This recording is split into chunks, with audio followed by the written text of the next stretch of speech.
Welcome back to Garage Tuning, where today we have a tuner. If you have a bike that you'd like to get tuned, or any parts that BT Moto actually makes that you'd like to get for your bike, if you use code HOON82, that'll actually save you 5% on, I believe it's any BT Moto products as well as even their apparel. So big shout out to those guys. By BT Moto. Well, it's kind of a tuner. It's more just a device to read your ECU and then upload and download your current tunes. But yeah, I reached out to them because doing some research, this company is one of maybe two companies that have gotten into the new Triumph ECUs and have been tuning them.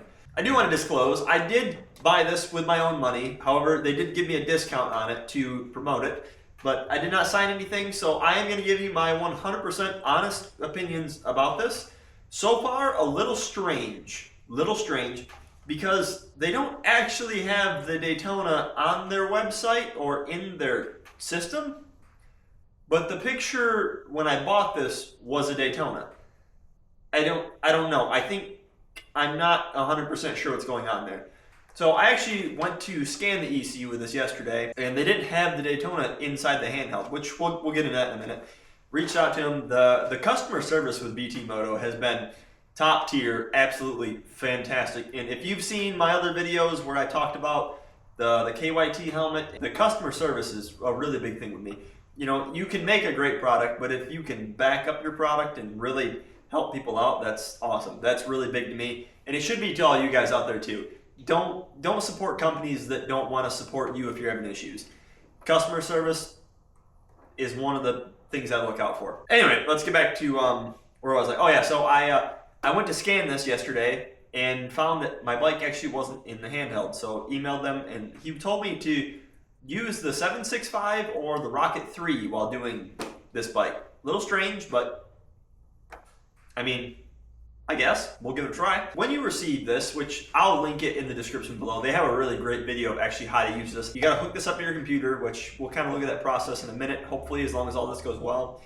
You're gonna go to their website, download their software onto your Windows laptop or computer. I believe it has to be Windows. I don't think they have a software to work with Mac. I'm not 100% sure on that, but I can verify the software does work on a Windows computer.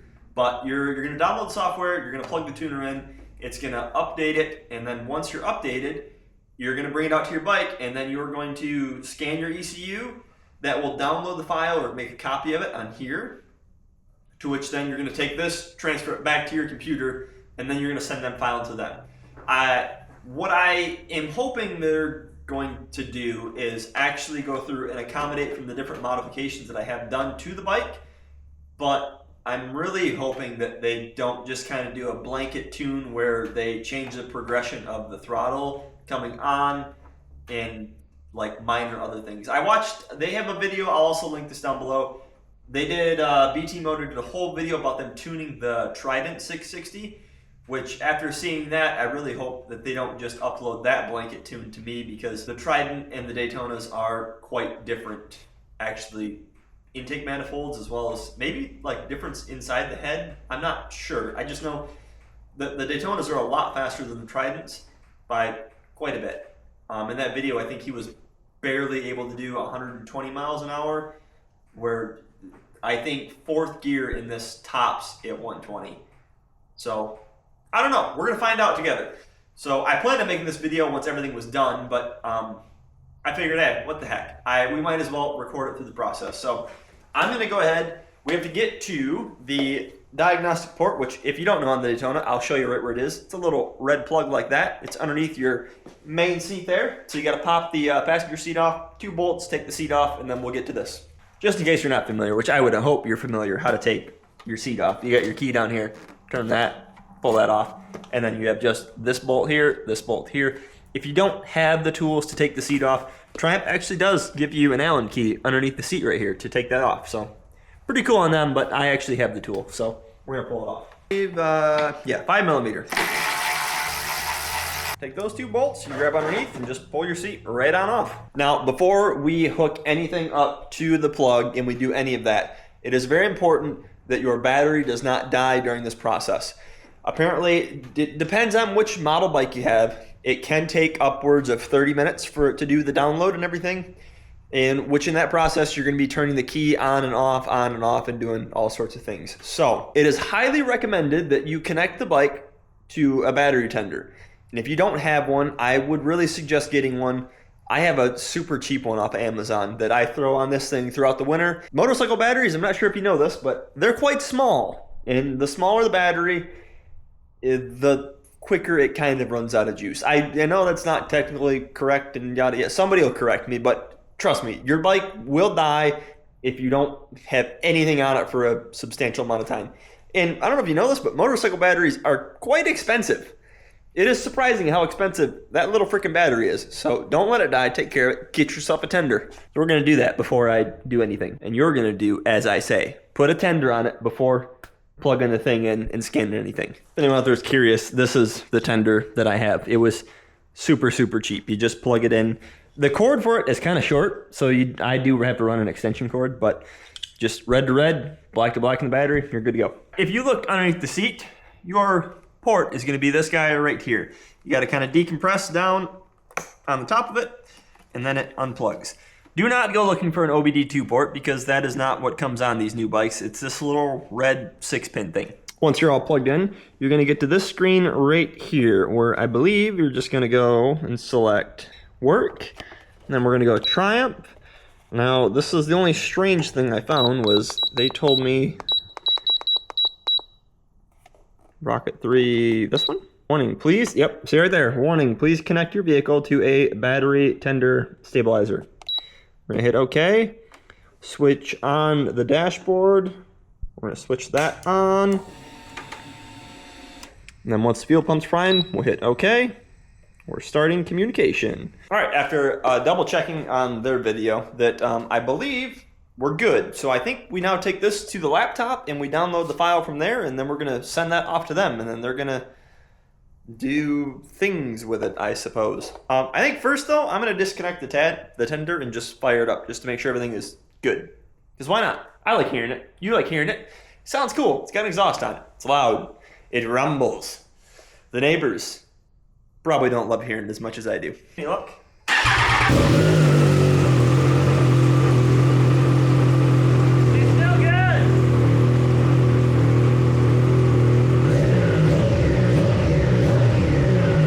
Well, now let's go down to the office there and we'll upload the file and see if I can figure that out. Like I said, I'm gonna link their video down below. When it comes to technology, I am a bit caveman when it comes to computer stuff.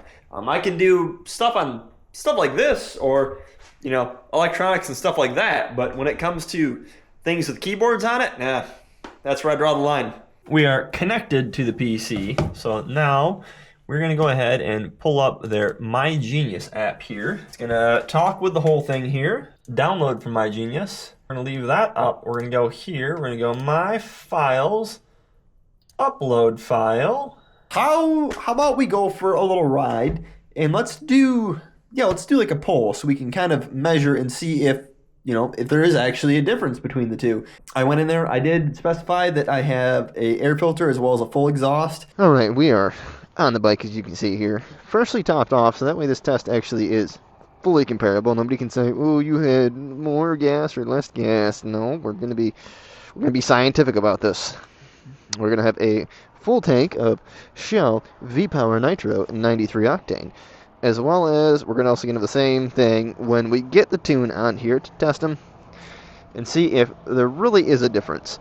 I am, like I said, I'm hopeful that they're going to go through and actually adjust things accordingly, hopefully get it close. A company doing a tune this way where you send in the info and they mail you back a tune, or where you send your ECU in, which that always kind of sketches me out, like mailing your ECU. The postal services I have not had great luck with.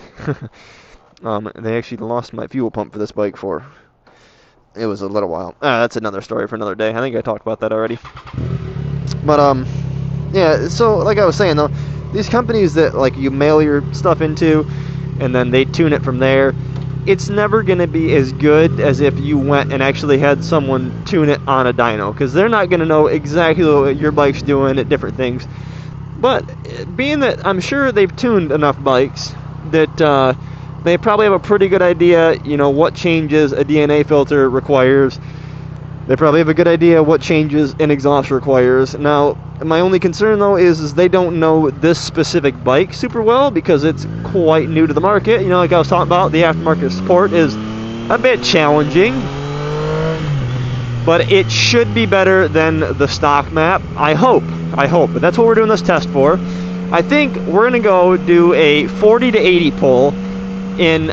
You can do that in first gear. However, I think we're gonna try it in second because that would help show any difference in the mid-range power if that is changed at all, you know. So like I said, I'm not really expecting big giant gains, but it'll be interesting to see, you know, what is the actual difference between, you know, the stock tune with the filter and with the exhaust. See, if I was really smart, I would have did this back when I had the bike fully stock, so we could compare it stock for stock. Then when you put the stuff on, you know, do your bolt-ons like air filter and exhaust before a tune what it runs. Because I honestly think that after I've done the filter and the exhaust, I think it actually has lost a little bit of the bottom end. So it's probably because we're running a little leaner than the bike would like, but it is, you're gonna have that.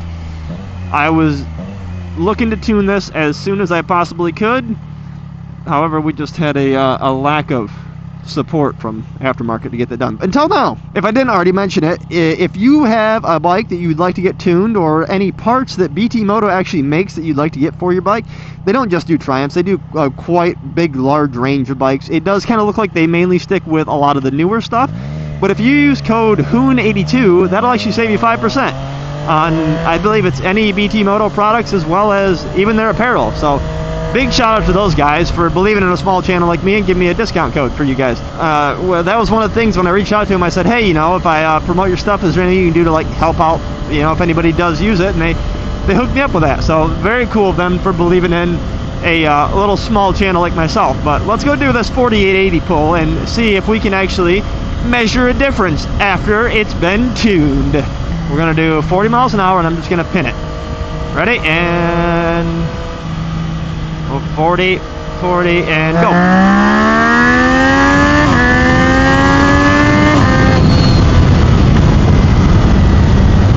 I'm not sure if I hit the shift perfect there, but it sounded about right. I was kind of looking where I was going, not what I was doing. That'll be a good little, you know, range there. I'm curious too. I believe it's Chase on Two Wheels who does the 40 to 80 pull on all the different bikes. I want to look up what my 40 to 80 is on this. Now, granted, maybe we'll actually, you know what we should do? We'll go up here. That was our starting in second, so we'll be able to test out the mid-range on that. But I think we'll go do one using first gear and see if that makes any bit more of a difference. We'll do 40 miles an hour. Ready? Ah, man, I hit the rev limiter. I think I hit the rev limiter in second. Traction control was not happy about that. It was going the whole time. But yeah, we'll do a little comparison there. So we got first gear pull 40 to 80 as well as the second gear pull 40 to 80. Both felt pretty good. I mean, it's pretty hard to mess that up. You just get to 40 miles an hour and pin it. This bike's not that uncontrollable, so should be a pretty good test. I think we're going to cut the video there. We're going to call that part 1. So if you would like to see part 2, where this bike is been tuned and what our times are and how it compares and maybe the different riding characteristics of the bike, go ahead and hit that subscribe button and I will get that uploaded as soon as I can. I think BT Moto says it takes like 2 business days roughly to get the tune back to you. Maybe it'll be quicker than that, I don't know. But I will get everything flashed and we'll get that video up as soon as possible because I'm really curious to see, does it actually make that big of a difference? Again, shout out to BT Moto. They've been super cool. Their customer service has been great. And if you use code HOON82, it saves you a little bit of money at checkout on any BT Moto product. Hopefully, my opinions of the company are all still the same once we get this thing reflashed. And hopefully, it doesn't cause any serious issues. But, like I said, thank you for watching the video, guys. I will see you on part 2.